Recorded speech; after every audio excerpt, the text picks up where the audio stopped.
Dear students, welcome to Classic NEET Academy. இப்போ நம்ம coming NEET examக்காக in a very few days தான் நமக்கு NEET exam இருக்கு. அந்த NEET examக்காக theoretical questions, அதாவது rank booster theoretical questions பார்த்துட்டு இருக்கோம். Theory questions, physicsல ஒரு graphical questions, ஒரு assertion and reasoning questions, statement questions, then math the following இந்த மாதிரிலாம் பார்த்துட்டு இருக்கோம். இன்னைக்கு இப்போ என்ன question பார்க்கலாம்னு பார்க்கலாம். பாருங்க, ஒரு graph கொடுத்திருக்காங்க. The magnetic flux in an induction coil varies with the time t கொடுத்திருக்காங்க. அதாவது magnetic flux time t பொறுத்து எப்படி வேரி ஆகுது, இது flux பைன்னு கொடுத்திருக்காங்க. flux first கான்ஸ்டன்டா இருக்குது எது வரைக்கும், t1 வரைக்கும். அதுக்கு மேல டிக்ரீஸ் ஆகுது சரியா? அப்போ கொடுத்திருக்காங்க according to the graph as shown in the figure ன்னு சொல்லிட்டாங்க. choose the correct graph representing induced EMF ஓட graph என்னன்னு சொல்லி உங்களுக்கு ஒரு 4 graph கொடுத்திருக்காங்க. பாருங்க, they have given this graph and this graph இதெல்லாம் கொடுத்திருக்காங்க. இது அதாவது ஃப்ளக்ஸை கொடுத்துட்டு நல்லா புரிஞ்சுக்கோங்கப்பா. ஃப்ளக்ஸை கொடுத்துட்டு என்ன கேட்குறாங்க, EMF ஓட கிராஃப் கேட்குறாங்க.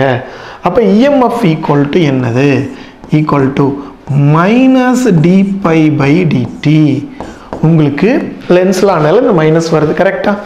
Change in flux with respect to time. அப்போ என்னன்னா, இந்த கிராஃபோட slope negative of that slope தான் உங்களுக்கு வரும். அப்போ ஈங்கிறது என்ன, ஈங்கிறதா EMF.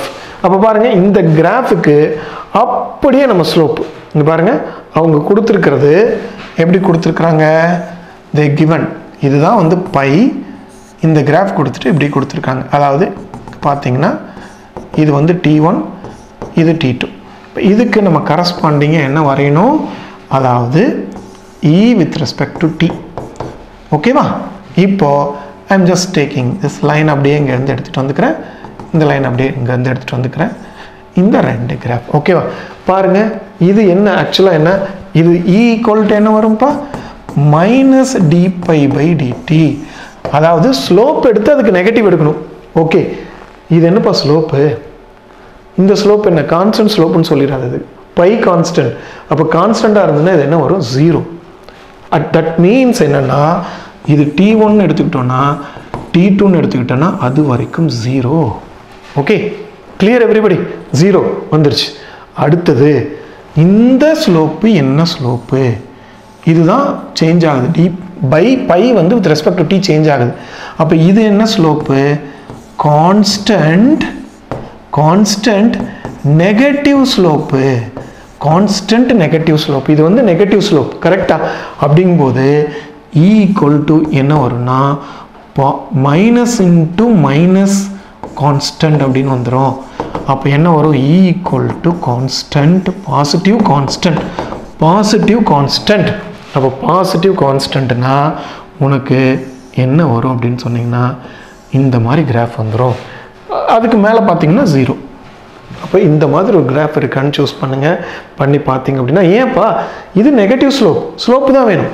இது இந்த இடத்துல இருக்கிறது நெகட்டிவ், dπ/dt இந்த இடத்துல நெகட்டிவ், ஏன்னா வித் ரெஸ்பெக்ட் டு டைம் இது குறையுது. அப்போ minus into minus but constant, இந்த ஸ்லோப் கான்ஸ்டன்ட். அப்போது மைனஸ் இன்ட்டு மைனஸ் ப்ளஸ் வந்துடுது, இந்த கிராஃப் வரும். பாருங்கள், எங்கே இருக்குது உங்களுக்கு, ஆப்ஷன் 2 இருக்குது. ஓகேவா? இந்த மாதிரி கொஸ்டின்ஸ் கேட்டிருக்காங்க ஆல்ரெடி, பட் வேற இந்த ஸ்லோப்பை வச்சு கேட்டிருக்காங்க. இப்போவும் அந்த ஸ்லோப்பை வச்சு கேட்கலாம். ஸோ இதுவும் ரொம்ப ஈஸியான கொஸ்டின் தான். நல்லா படிங்க, ஈஸியாக மார்க் எடுங்க. Wishing you all the best. Thank you.